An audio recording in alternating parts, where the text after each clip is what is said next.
Hello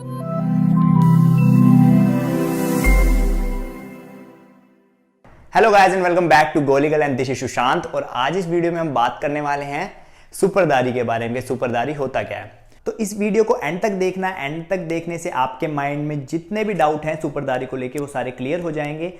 अभी कुछ दिन पहले दशहरा था और दशहरे के टाइम पर मेरे ही कुछ दोस्तों का चालान कटा और उनका चालान भी ऐसे था, किसी का 32,000 किसी का 34,000। जो उनकी बाइक थी, दोनों की बाइक्स के अंदर हाई साउंड वाले जो हॉर्न होते हैं वो लगे हुए थे, उन्हीं का सिर्फ उसी हॉर्न का चालान 10,000 पे था। तो ऐसे ही सब कुछ कलेक्ट करके एक का 32 और एक का 34,000 चालान कटा। और इतने बड़े अमाउंट के चालान पर आपके व्हीकल को इंपाउंड कर दिया जाता है, जिसमें क्या होता है, पुलिस वाले आपके व्हीकल को पुलिस स्टेशन में ले जाके खड़ा कर देते हैं और आपको चालान दे देते हैं। आप जब चालान को पूरा भुगत देंगे उसके बाद आपको आपका व्हीकल मिलेगा। अब इतना बड़ा चालान आप एक बारी में नहीं भुगत सकते और आपको वहां पर पूरा भुगतना पड़ेगा। बट आप उसी चालान को अगर कोर्ट में जाकर भुगतेंगे तो वो चालान कम हो जाता है। जो आपके पास डॉक्यूमेंट्स हैं वो उसमें से डिडक्ट हो जाता है। और अगर आपका चालान बहुत ज़्यादा है तो एक लोक अदालत लगती है। लोक अदालत में क्या होता है कि जो चालान है उनका अमाउंट बहुत ज़्यादा कम हो जाता है और लमसम अमाउंट देकर आपका चालान जो है वो भुगता जाता है। और जो कोर्ट में चालान है वो 3 महीने बाद आता है। अब ऐसा तो है नहीं कि आप 3 महीने तक वेट करते रहेंगे कि कोर्ट में चालान आए और हम चालान भुगते और हमारा व्हीकल मिले। और मतलब 3 महीने तक आप व्हीकल को पुलिस स्टेशन तो नहीं छोड़ सकते। तो इसलिए एक होती है सुपरदारी, जिस सुपरदारी करवा के हम अपना व्हीकल ले सकते हैं। अब बात करते हैं कि ये जो सुपरदारी होती है ये किस किस केस में होती है। पहले तो जैसे मैंने बताया कि आपका मोटर व्हीकल एक्ट में कोई भी चालान कटा किसी भी चीज़ का और आपकी जो व्हीकल है वो इंपाउंड कर ली पुलिस ने, तो आप सुपरदारी करवा सकते हैं। और दूसरा, अगर आपका कोई व्हीकल, आपका कोई मोबाइल, आपकी A to Z कोई भी चीज़ किसी क्राइम में इन्वॉल्व हुई है तो वो जो आपकी चीज़ है, आपका चाहे बेशक वो व्हीकल हो या आपका मोबाइल फ़ोन हो या A to Z कोई भी चीज़ हो, वो पुलिस वाले अपनी कस्टडी में ले लेते हैं और उसको पुलिस वालों की कस्टडी से अपनी कस्टडी में लेने के लिए हमें सुपरदारी करानी पड़ती है। और ये सुपरदारी कोर्ट में होती है। और अब इसका मैं एग्जांपल देता हूँ।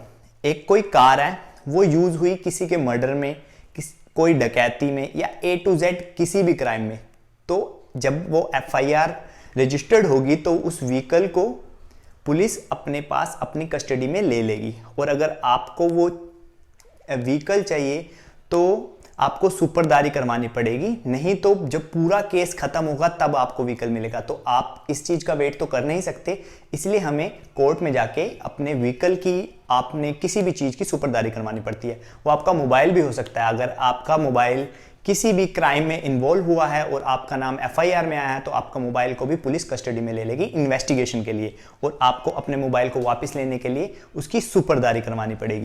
अब ये तो हो गया एक ओवरव्यू। अगर मैं अब बात करूं कि सुपरदारी होता क्या है, तो सुपरदारी का मतलब है किसी भी चीज की कस्टडी उसके ओनर को देना वापस, कंडीशंस पर कि जब भी कोर्ट उसको बुलाएगी, उस व्हीकल को, उस A to Z कोई भी चीज है उसको जब बुलाएगी तो वो उस अपने व्हीकल को और उसकी कोई भी चीज है उसको लेके वो कोर्ट में आ जाएगा ड्यूरिंग ट्रायल। जब ट्रायल चल रहा है, केस चल रहा है या आपका जो चालान है वो पेंडिंग है। क्योंकि जो पहले आपका जो व्हीकल है, जो आपकी चीज़ है वो पुलिस की कस्टडी में होती है, जो पुलिस की कस्टडी से जो रियल ओनर है उसकी कस्टडी में आती है।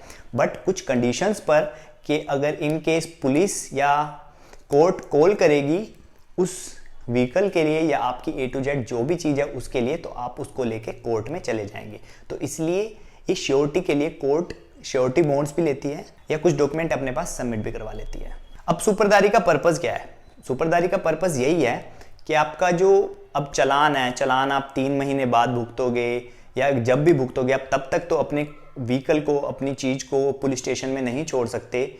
या आपका कोई केस चल रहा है, अब वो केस 1 साल चले, 2 साल चले, तब तक आप अपने व्हीकल को पुलिस वालों के पास नहीं छोड़ सकते। तो अपने व्हीकल की कस्टडी अपने पास लेने के लिए, अपनी चीज़ को वापस लेने के लिए सुपरदारी करवाई जाती है। सब कुछ डिस्कस कर लिया, अब हम डिस्कस करते हैं प्रोसेस कि सुपरदारी होगी कैसे। तो आपको सुपरदारी करवाने के लिए सबसे पहले एक एडवोकेट हायर करना पड़ेगा। तो एडवोकेट क्या करेगा, एक एप्लीकेशन फाइल करेगा, उसके साथ अपना वकालतनामा लगाएगा और जितने भी रिलेवेंट डॉक्यूमेंट्स हैं वो उसके साथ अटैच करेगा। अगर वो आपका व्हीकल किसी एफआईआर या किसी क्राइम की वजह से पुलिस वालों के पास है तो एफआईआर की कॉपी साथ में अटैच होगी, और अगर चालान की वजह से आपका जो व्हीकल है पुलिस वालों के पास है तो जो आपका चालान है उसकी फोटोकॉपी उसके साथ अटैच होगी।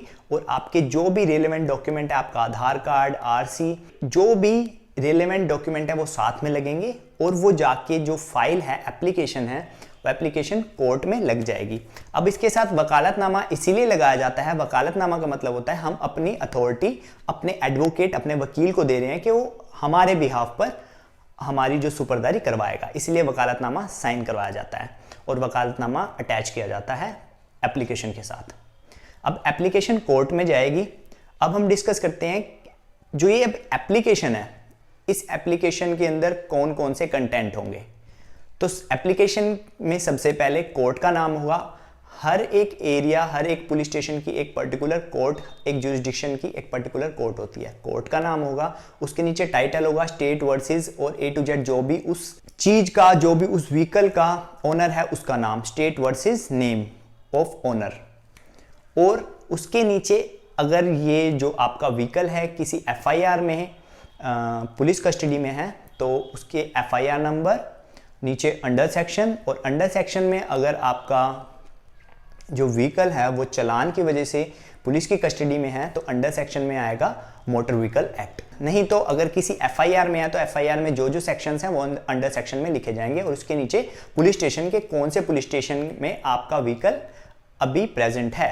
और उसके बाद होगा सब्जेक्ट। सब्जेक्ट में हम लिखेंगे एप्लीकेशन फॉर सुपरदारी फॉर व्हीकल नंबर, और जो भी आपका व्हीकल नंबर होगा, और उसके अंदर हम लिखेंगे कि जो हमने ऊपर ये व्हीकल नंबर मेंशन किया है, ये व्हीकल हमारा पुलिस के पास है, और जो ये एप्लीकेंट है आपके पास एप्लीकेशन लगा रहा है, ये उस व्हीकल का ओनर है या उस मोबाइल का ओनर है या जो भी चीज़ है उस चीज़ का ओनर है। और हम उसमें लिखेंगे कि आप जब भी हमारे को कॉल करेंगे हम अपना व्हीकल लेके कोर्ट में या पुलिस स्टेशन में चले जाएंगे। और सबसे नीचे लिखेंगे प्रेयर, और प्रेयर में हम लिखेंगे जो हम आपके पास एप्लीकेशन लगा रहे हैं, हमारे जो व्हीकल है, हमारी जो भी चीज़ है उसको रिलीज़ किया जाए। इसके बाद जब ये एप्लीकेशन कोर्ट में लग जाएगी तो सबसे पहले जो भी मजिस्ट्रेट होंगे, जो भी जज होंगे, वो उसको साइन करेंगे, वेरीफाई करेंगे और हमें फ़ाइल वापस कर देंगे, और जो आपके एडवोकेट हैं उनको दे देंगे।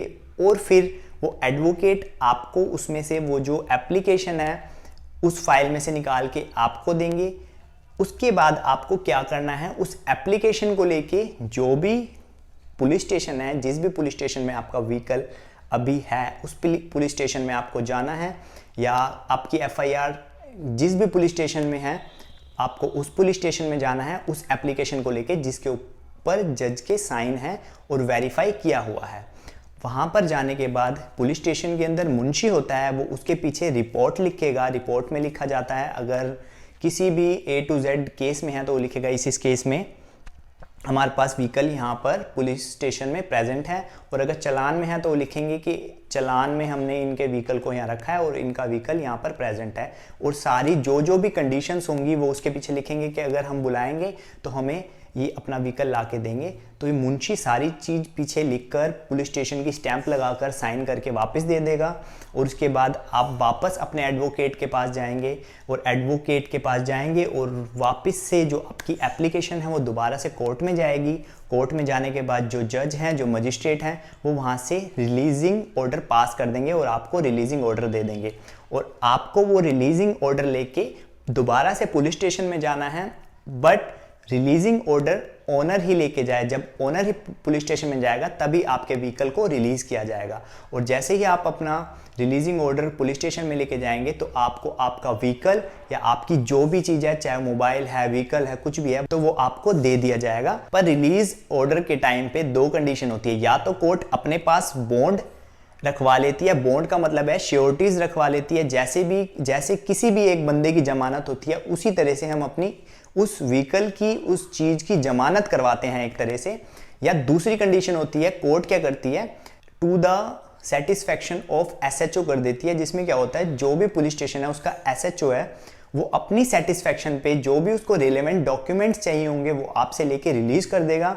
या जो पहली वाली कंडीशन थी उसमें क्या होगा, कोर्ट आपसे बॉन्ड लेगी, पर जो to the satisfaction of SHO है उसमें कोर्ट कोई भी आपसे डॉक्यूमेंट नहीं लेगी, आपको रिलीजिंग ऑर्डर दे देगी और उसमें मेंशन होगा कि एसएचओ अपनी सेटिस्फेक्शन पर छोड़ दे। और उसमें अब एसएचओ अगर आपका व्हीकल वहाँ पर है तो आपके व्हीकल का जो आरसी होता है, रजिस्ट्रेशन सर्टिफिकेट होता है ओरिजिनल, वो अपने पास रख लेगा और आपको आपका व्हीकल दे देगा। और आप जब अपना चालान भुगत देंगे तो आपको आपका जो आरसी है वो आपको मिल जाएगा। तो ऐसे ही एसएचओ को जो भी रिलेवेंट डॉक्यूमेंट चाहिए होंगे वो आपसे लेके और आपके व्हीकल को, आपकी कोई भी चीज को रिलीज कर देगा, आपको दे देगा। तो ऐसा बहुत बार हमारे साथ होता रहता है कि हमें पता होना चाहिए कि सुपरदारी होता क्या है। बहुत बार सुनने में आता है सुपरदारी, बट इस वीडियो के बाद आपको क्लियर हो गया होगा कि सुपरदारी क्या होता है और अगर आपको सुपरदारी करवानी है तो उसका प्रोसीजर क्या है।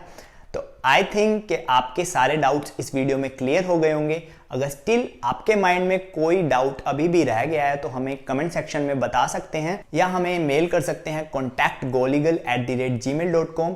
और अगर आपने अभी तक हमें इंस्टाग्राम पर फॉलो नहीं किया है तो कर ले, वहां पर सारी अपडेट्स आती रहती हैं। हमारा इंस्टाग्राम अकाउंट है go.legal। और अगर आपने अभी तक चैनल को सब्सक्राइब नहीं किया है तो सब्सक्राइब कर दें और बेल आइकन प्रेस कर दें जिससे सबसे पहले आपको नोटिफिकेशन मिल जाए। फिर मिलते हैं अगली वीडियो में अगले किसी नए टॉपिक के साथ, तब तक के लिए बाय बाय।